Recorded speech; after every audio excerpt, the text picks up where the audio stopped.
Student, welcome to law and legal. भैया आप सभी का स्वागत है इस चैनल पे। आज का हमारा टॉपिक बहुत छोटा, बहुत इजी है। टॉपिक का नाम है rule of E just dam जेनरिस। थोड़ा नाम डिफिकल्ट है लेकिन टॉपिक बहुत इजी है। A specific word with general word of same class, same kind, category, class, clarity. यानी कि एक ऐसा सेंटेंस होना चाहिए जिसमें कुछ स्पेसिफिक वर्ड भी होने चाहिए, प्लस उसमें जनरल वर्ड भी होने चाहिए, और वो सब एक ही कैटेगरी के होने चाहिए। ये रूल के हिसाब से ये रूल कह रहा है। प्लस जब भी ऐसा कोई केस आता है दो पक्षों के बीच में जहां कोर्ट को क्लियरिटी डिफाइन करना पड़ता है, तो ये रूल का कोर्ट यूज करती है। ये रूल कोर्ट यूज करती है कब? जब भी दो पक्षों के बीच में क्लियरिटी, यानी किसी वर्ड का, किसी सेंटेंस का, किसी एक पूरे पैराग्राफ में क्लियरिटी फाइंड करना रहता है, तो वहां पे ये रूल यूज होता है। हम इसके कंडीशन देख लेते क्या है। स्पेसिफिक वर्ड, अब मैं बता देता हूं कि स्पेसिफिक वर्ड क्या होता है।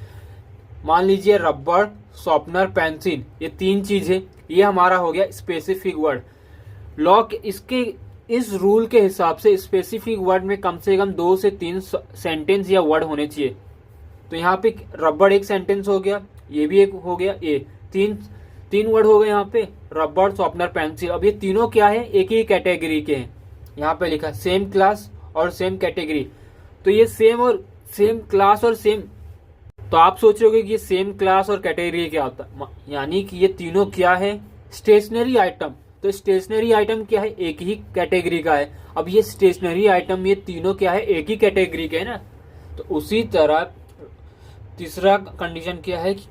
क्लास, जितने भी वर्ड होने चाहिए वो स्पेसिफिक और जनरल वर्ड, ये दोनों का क्लास एक ही होना चाहिए, एक ही कैटेगरी के होने चाहिए, इनका कैटेगरी अलग नहीं होना चाहिए। थर्ड क्या है? जनरल वर्ड, यानी कि क्लियरिटी को जब केस आता है कोर्ट में, तो उसमें 3-4 सेंटेंस दिए होंगे, उसमें से 3-4 जो होंगे, 2 होंगे वो एक ही कैटेगरी के होंगे। तो तीसरा कोर्ट फाइंड करेगी कि इस कैटेगरी में आता है कि नहीं आता, तो उसी को हम कहते हैं जनरल वर्ड। यानी कि ये तीन क्या थे हमारे? Specific word. फिर और जैसे यहाँ लिखा देखिए, a specific word with general word. तो जनरल वर्ड जब भी आएगा तो उसमें एक सेंटेंस होगा, सिर्फ सिंगल एक सेंटेंस या एक वर्ड होगा। जैसे कि हम मान लेते हैं यहाँ पे होगा बुक्स, ठीक है। ये तीन आइटम क्या होते हैं? स्पेसिफिक, ये क्या है हमारा? यहाँ लिखता हूँ स्पेसिफिक, ये जनरल, ये क्या हमारा? जनरल।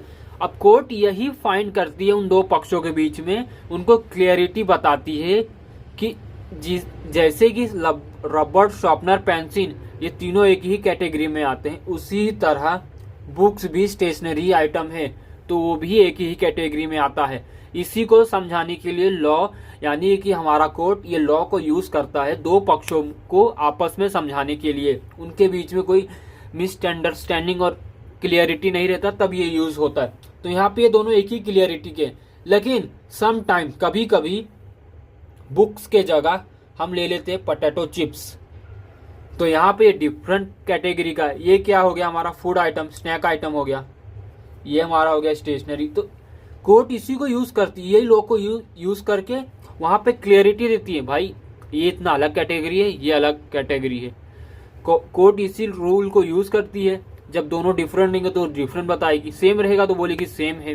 तो इस रूल को यूज करके एक मीनिंग, एक सेंटेंस में क्लियरिटी, दो पक्षों के बीच में क्लियरिटी डिफाइन करती है, डिराइव करती है। अब लास्ट क्या है? नो अनदर लेजिस्लेटिव इंटेंट, यानी कि इस कोर्ट कहती है कि इस रूल के स्पेसिफिक वर्ड होना चाहिए, प्लस जनरल होना चाहिए, प्लस सेम काइंड होना चाहिए, लेकिन उसके आगे और कोई इंटेंट नहीं होना चाहिए लेजिस्लेटिव का। जो रूल बनाता है लेजिस्लेटिव, उसका इसके आगे और कोई इंटेंट, यानी कि और कुछ इसके आगे वो ना बोले फाइंड करने के लिए। ये तीन ही होना चाहिए, तभी ये रूल अप्लाई होगा किसी केस में। अब देखते हैं, एक एग्जांपल मैं आपको देता हूं। एक कॉलेज था, कॉलेज का नाम था ABM डिग्री कॉलेज, हम ये नाम ले लेते। प्लस वहां पे एक प्रिंसिपल था, प्रिंसिपल बहुत खड़ूस था, अमिताभ बच्चन समझ लो उसको, हाय। उसके बाद कुछ बच्चे थे, उसने क्या किया? नोटिस बोर्ड पे क्या लिख दिया? यहाँ पे समझो, ये जो लिखा, मैं नोटिस बोर्ड ले लेता हूँ।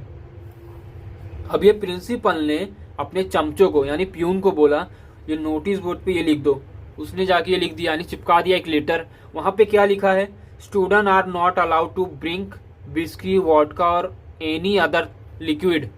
अब इसी को क्या हुआ, एक लड़के ने गलती से बियर ले आया, कॉलेज में प्रिंसिपल के सामने पी रहा है बियर। तो इन दोनों गए कोर्ट। तब यहां पे प्रिंसिपल ने बोला है कि इसने रूल का उल्लंघन किया है, इसको सजा होनी चाहिए। कॉलेज में जब मैंने साफ साफ लिखा है कि बियर नॉट अलाउड, तो स्टूडेंट ने क्या बोला, माय लॉर्ड, यानी कोर्ट, वहां पे बिस्की वोडका लिखा था, बियर नहीं लिखा था। तब कोर्ट ने इस रूल का इस्तेमाल किया। ध्यान से सुनना, मैं क्या एग्जांपल दे रहा हूं, आपको पूरा समझ में आ जाएगा। कोर्ट ने इस रूल का ये लॉ इस्तेमाल किया, वहां पे इन दोनों को समझाया कि ये अलग कैटेगरी है क्या डिफरेंट। अब मैं बताता हूं कि क्या कौन से कैटेगरी में। अब देखिए, बिस्की वोडका क्या है, एक लिक्विड है, और ये कौन से है, अल्कोहलिक, अल्कोहलिक यानी कि एक अल्कोहलिक, एक बियर है, इसमें एक नशा है, ये लिक्विड है। बिस्की और वोडका में दोनों में ये है, प्लस बियर में भी अल्कोहलिक है, ये भी एक दारू ही है, इसमें भी एक नशा है। तो यहां क्या लिखा, एनी अदर लिक्विड, जो इनसे मिलता जुलता है। तो बिस्की, वोडका, बियर प्लस वाइन, ये सब क्या हो गया, एक अल्कोहलिक लिक्विड हो गया। तो यहाँ पे गवर्नमेंट लॉ कोड बोलती है इस रूल का इस्तेमाल करते हुए कि बियर भी नॉट अलाउड है, क्योंकि वहां पे साफ साफ लिखा है एनी अदर लिक्विड जो इसके। तो यहाँ पे क्या हो गया, ये क्या हो गया हमारा स्पेसिफिक वर्ड हो गया, प्लस एनी अदर क्या हो गया हमारा जनरल, जनरल ये स्पेसिफिक।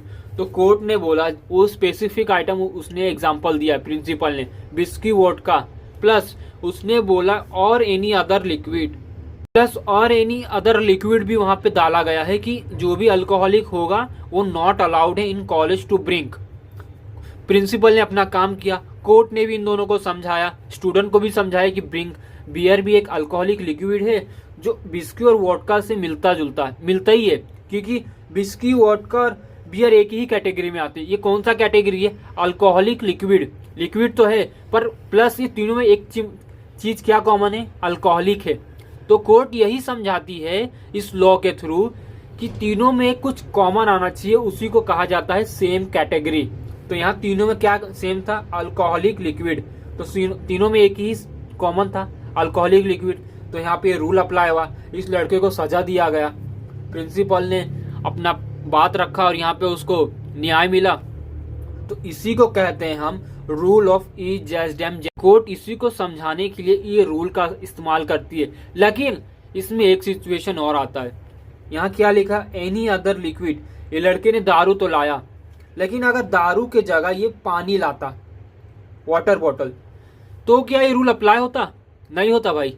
देखो बिस्की और वोडका क्या है, अल्कोहलिक में, जैसे मैंने आपको बताया अल्कोहलिक लिक्विड है, लेकिन ये हमारा पानी क्या है, एक मिनरल वाटर है जिसमें कोई नशा नहीं है। तो यहाँ पे रूल अप्लाई नहीं होगा, यानी कि जो लॉ है, कोर्ट है, वो हमें क्या क्लियरिटी बताएगा, बिस्की वोडका ये अलग कैटेगरी है और पानी ये अलग कैटेगरी है, तो पानी पे कोई रोक ना लगाया जाए, ऐसा ये प्रिंसिपल को बोलेगा, अगर प्रिंसिपल ने ऐसा किया तो। लेकिन ऐसा नहीं, प्रिंसिपल ने क्या किया, जितने भी अल्कोहलिक बियर हैं उनको इसने बैन किया कॉलेज में, ना कि पानी को। पानी एक नॉन अल्कोहलिक प्रोडक्ट है।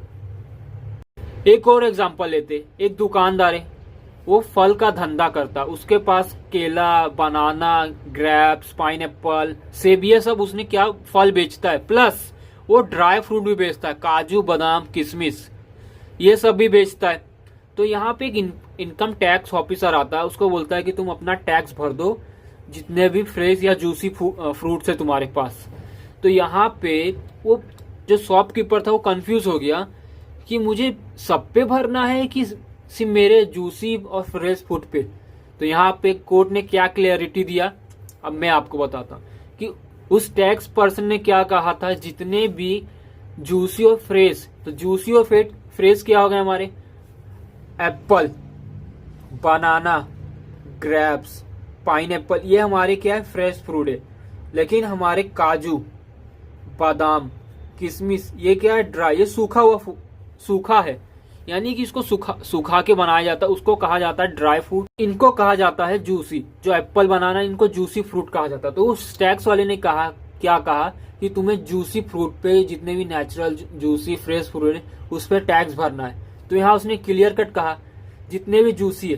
तो एप्पल, बनाना, ग्रेप्स, पाइनएप्पल के जैसे और भी जो फ्रूट्स होंगे, जैसे कि मैं एग्जांपल देता हूँ आपको, ग्रेप्स और भी अदर, संतरा, आम, ये सब क्या है, नेचुरल फ्रूट्स हैं, जूसी फ्रेश हैं। तो शॉपकीपर को इन्हीं पे टैक्स भरना है, ना कि उसको काजू बादाम पे। उसने काजू बादाम पे नहीं बोला है, सिर्फ नेचुरल यानी जूसी फ्रूट्स पे बोला है। तो ये रूल में इसी को समझाने के लिए ये रूल बनाया गया है। इसको कौन यूज करता है, कोर्ट कब यूज करता है, जब दो पर्सन के बीच में एक शब्द के लिए 4-5 स्पेसिफिक वर्ड होने चाहिए, जनरल वर्ड होने चाहिए, और इसमें उन दो पर्सन को कंफ्यूजन हो या दो पार्टीज को कंफ्यूजन हो, तो वहां पे कोर्ट इस रूल का अप्लाई करती है, क्लियरिटी फाइंड करके बताती दोनों पक्षों को कि ये अलग कैटेगरी के हैं, ये अलग कैटेगरी के हैं। अगर दोनों सेम कैटेगरी के तो वो बोलेगी दोनों सेम कैटेगरी के हैं। तो आई होप आपको ये लेक्चर पसंद आया होगा। बाय।